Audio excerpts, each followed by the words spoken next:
Thank you, Eva. My name is Jamie Eldridge, State Senator from Acton, and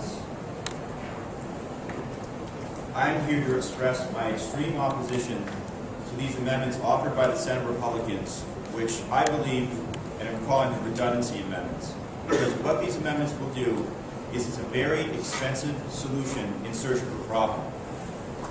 I am outraged at a time when we're cutting services, cutting local aid, cutting health care, protecting the environment, that the Republicans are proposing to spend extra money that will do nothing to reduce costs. It is very clear also that the additional requirements in these amendments is going to cause delays for legal residents and U.S. citizens applying for food stamps, applying for unemployment. It's also true that in Massachusetts, there are over 650,000 residents who do not have driver's license, many of whom are elderly.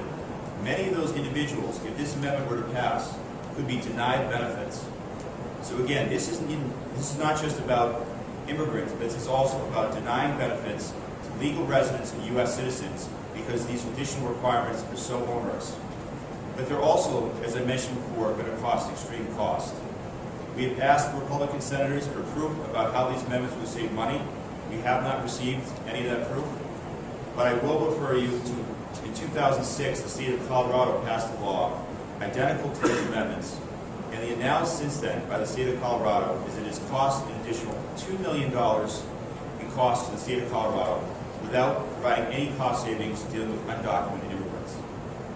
This is going to be a burden for state agencies. It's also going to be a burden for local officials. Now, 2 weeks ago, the state Senate passed the Municipal Relief Act. What the Republican senators are trying to do today is pass the Municipal Burden Act. The requirement to do background checks, to hire additional staff, to expand IT and infrastructure, if this amendment were to pass, is going to cost millions of dollars to the state, again, without any proven benefits. And that's why I'm here to express my extreme opposition to these amendments, which I'm confident we can defeat. Thank you. Thank you so much.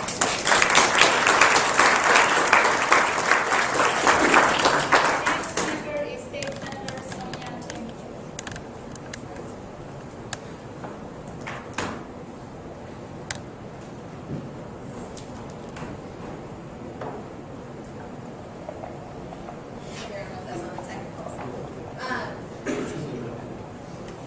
As you heard, my name is Sonia Chang-Díaz. I'm the state senator representing the 2nd Suffolk District here in Boston. And as you heard, we are all here today in strong opposition to this wasteful and very misleading set of amendments proposed by Senate Republicans. And you're going to hear some more stories from different people as to why this is a harmful amendment to the state on a host of different levels.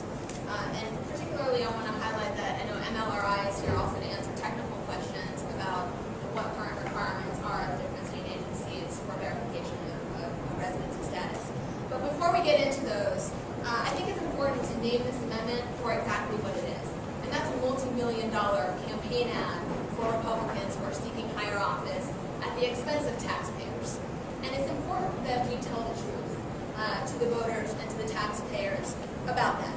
While this amendment is being offered under the guise of savings to the state, it is in fact a cost amendment.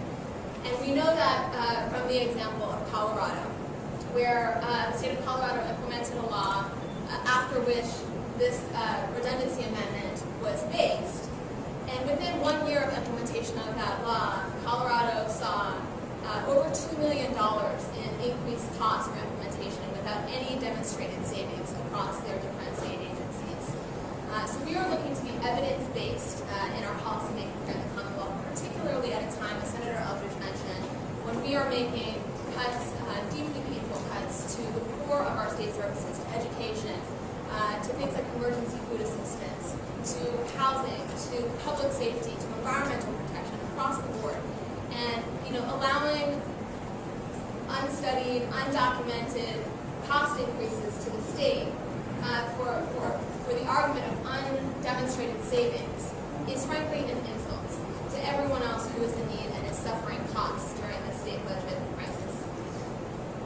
And as Senator Eldridge said, it's also important to highlight that it's not only tax burden that is likely to ensue from the passage of these amendments, but there are also other adverse impacts on state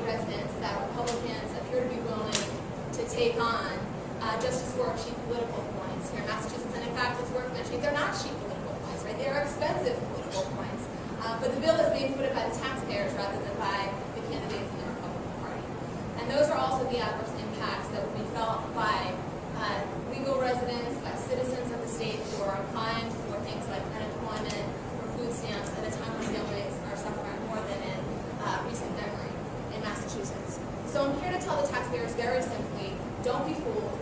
Don't allow yourselves to be pandered to. This amendment does not just concern immigrants. It impacts every single citizen across the Commonwealth. Both those citizens who will be applying for things like unemployment and other assistance, and every single taxpayer across the Commonwealth by asking them to pay more, to layer unnecessary repetitive bureaucracy on top of existing bureaucracy at a time when we're in extreme financial distress as a state. So I thank my colleagues and all the activists for being here today, and I'm hopeful that our colleagues will be evidence-based and judicious and thoughtful and analytical in their approach to these amendments today on the